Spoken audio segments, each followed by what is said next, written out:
Hello and welcome everyone. Game is a popular trend worldwide and game developers are responsible for creating such great games. Game developing involves so many principles that need to be followed to create great games. And because of how many those principles are, a book was written by Wendy Despain on 100 principles of game design. Yeah, you heard me right, 100. So without further ado, I am Alif Nizam and I'm going to talk about only 3 of those principles of game design, which is the first one will be making moves, the second one will be sequential and simultaneous game, and the third one will be MDA, which is mechanics, dynamics, and aesthetics. So if you guys are ready, let's get on with it. Simultaneous and sequential are both referring to the order of which the player take turns. Simultaneous games are games where one must consider what other players' decision while making their own, but without knowing what they will do. Because of this, other player will also face the same dilemma of not knowing other players' current activity. Any crucial information that they could get from other player greatly influence the outcome. Simultaneous games are the most common and popular game played by every level of age, whether they are boomer or late 40s. Some of the games that apply this principle are Call of Duty Modern Warfare, Age of Empires 3, and any other third-person shooter games. The crucial information we can get from another player in Call of Duty Modern Warfare is the location of the player on the minimap. When a red ping appears on the minimap, it indicates an enemy is there and therefore make a considerable action. This principle usually heightens players' ability to react and aware of their surroundings and actions. Meanwhile, sequential games are games where each player has information available to them.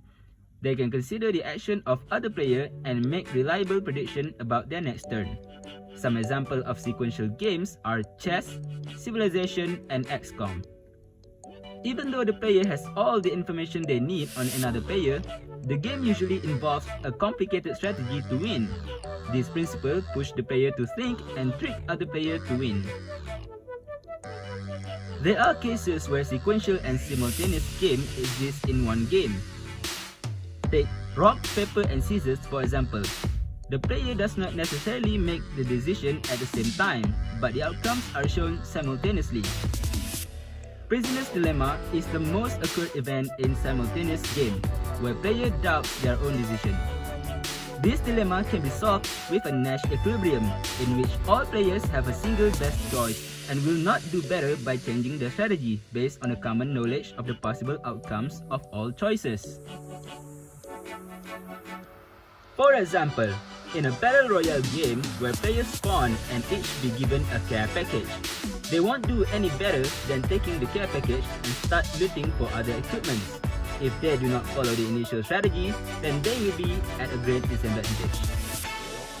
In a sequential game, it is essential for players to understand whether their decision will give them advantage or disadvantage.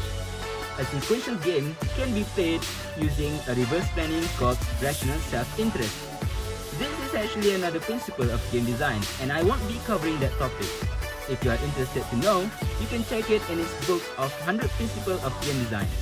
Getting back, sequential games are often presented using extensive form, where every options are laid out with specific outcomes.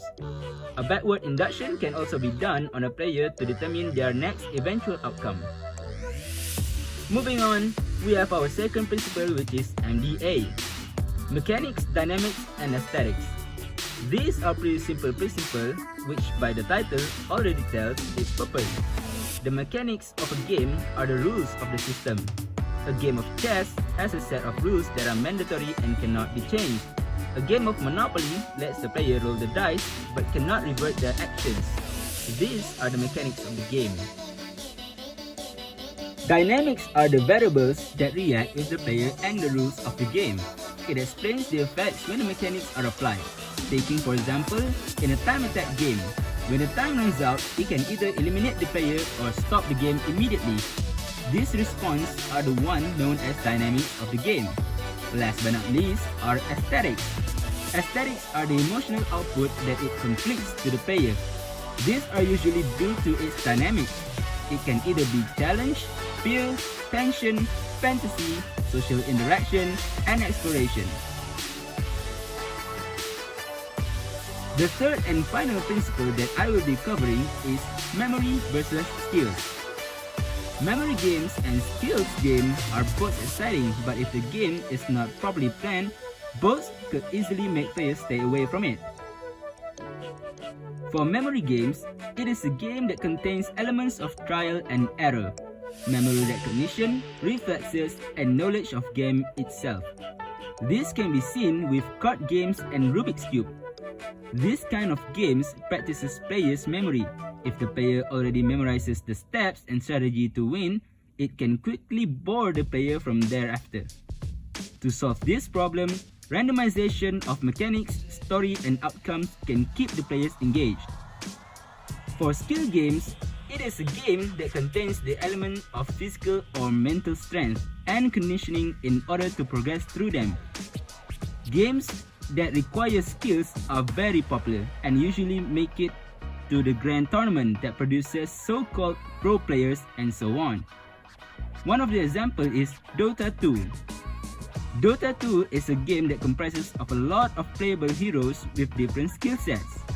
These heroes are each unique to one another and has advantage and disadvantage among them.